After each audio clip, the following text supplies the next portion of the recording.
לכולם, היום אני אראה לכם איך לעשות את השלט הזה לשיר או לאלבום. אני עשיתי את זה עם גיף, אפשר לעשות את זה עם תמונה רגילה. דבר ראשון, אני רוצה להכין את הגיף מראש ופשוט להריץ אותו. אם אתם יודעים מאיפה הגיף, אז תרשמו לי למטה, משפחה אחת גדולה. אני החלטתי לעשות את השלט 500 על 500 בתור התחלה, בבחירתכם. אני שמתי גם את הצבע רקע של הבלוג שלי. שוב, אלה דברים שהם באמת מה שאתם בוחרים. אתם יכולים לעשות צבע, אתם יכולים לעשות לבן. לדעתי זה נראה הרבה יותר טוב. הקטנתי את הגיף לגודל שאני רוצה שהוא יהיה בתוך השלט בעצם, ושמתי אותו בפנים. אחר כך גם השארתי אותו לאמצע. מי שרוצה לדעת איך עשיתי את זה, שירשום לי בתגובות פה או בפוסט, כי הרבה יותר קשה להסביר את זה בקול. צריך להראות ולכוון. סליחה, לקול שלי אני גם הקלטתי מיליון מדריכים וזה לא עוזר. מה שנעשה עכשיו זה בעצם שורה שהיא בנויה מ-backwards, שיר אחורה, forwards, שיר קדימה, pause ו-play, לעצור ולנגן בעצם. ואני עושה את זה מאפס, אתם יכולים להוריד איזשהו PSD של זה. אני החלטתי לעשות את זה מאפס. עם פוליגונל, משהו כזה. פוליגונל טול. זה איפה שכל הצורות, ממש שניים למעלה. אתם בוחרים כמה צדדים יהיה למצולש שלכם. אני בחרתי 3 כדי שזה יהיה משולש, ועשיתי אותו ישר ללמטה, כדי שאני אוכל ב-90 מעלות לעלות אותו למעלה ולהפוך אותו לפליי.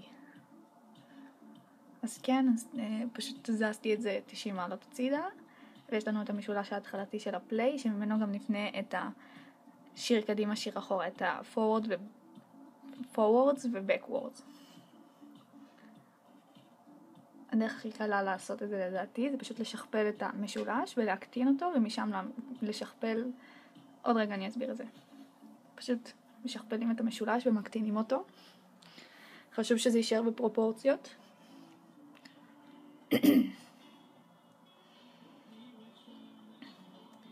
ואז גם את המשולש הזה פשוט משכפלים שוב פעם ושמים אותו, לא נוגעים פה, פשוט שמים אותו יותר צמוד למשולש הקטן השני. אפשר לראות מה אני עושה פה במדריך. זה הרבה יותר קל לראות מאשר להבין במילים, אבל העיקרון של זה הוא די פשוט.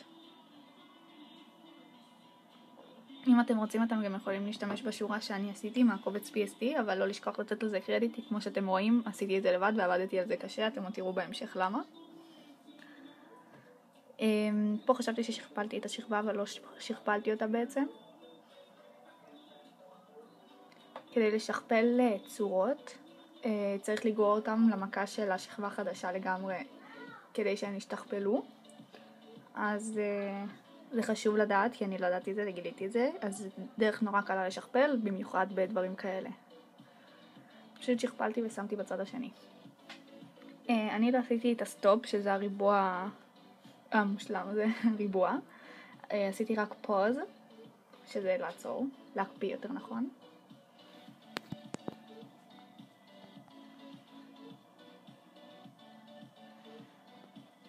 ובעצם כדי לעשות את הפוז, עשיתי את זה משני מלבנים רגילים. כדי בעצם לעשות את הפוז, לקחתי את המלבן אחד, פשוט שכפלתי אותו לשניים, אפשר לראות איך עשיתי את זה. אחר כך שיניתי להכל את השם, כי זה נורא מבולגן בשלב מסוים, וזה הרבה יותר קל כשרואים את השם. אני לא בן אדם מסודר בדרך כלל, אבל זה נורא נוח.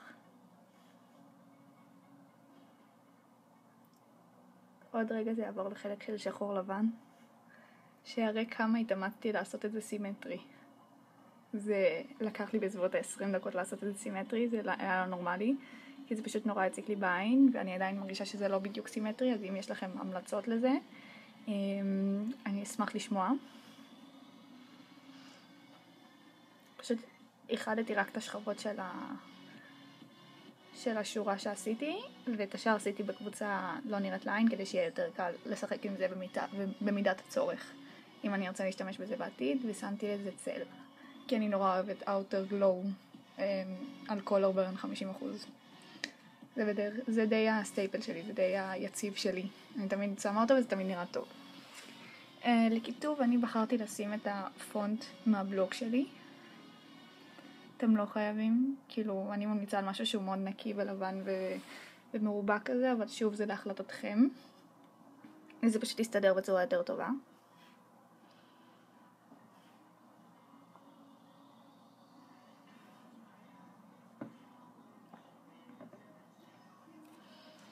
שחקו עם זה איך שאתם רוצים. אני גם על זה שמתי את ה-outer glow צפוי. אתם גם יכולים לשים סטיילים ודברים כאלה אם אתם רוצים. אני נותנת לכם את השיטה, את הבסיס, איך לעשות את זה בעצם, של לשים גיף, לשים מתחת שורה ולשים מתחת כיתוב, וגם את זה אתם יכולים לשנות אגב. אבל לדעתי זה נראה הכי טוב ככה, ונותנת לכם דרך אחת, אתם יכולים לעשות עם זה מיליון דברים, אתם לא חייבים לעשות כמוני, להפך. עדיף שלא תעשו כמוני, כי אני תמיד ממליצה על מקוריות. וזהו, גם עכשיו לגיף הוספתי צל, כי זה היה טיפה תקוע.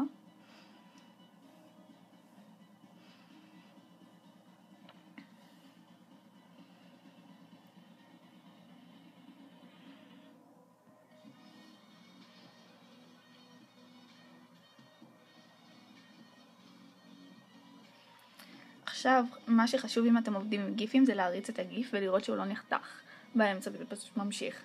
כי זה מה שקרה לי פה. ברגע שאתם מעבירים גיף מהעמוד שלו בעצם לעמוד אחר, יש סיכוי שזה לא יקלוט את האורך של הגיף וזה ימשיך בלי הגיף וזה נורא מעצבן ונוראי. כן, זה גם יהיה, לי לפחות זה היה נורא איטי בגלל שהמחשב שלי ילג, אבל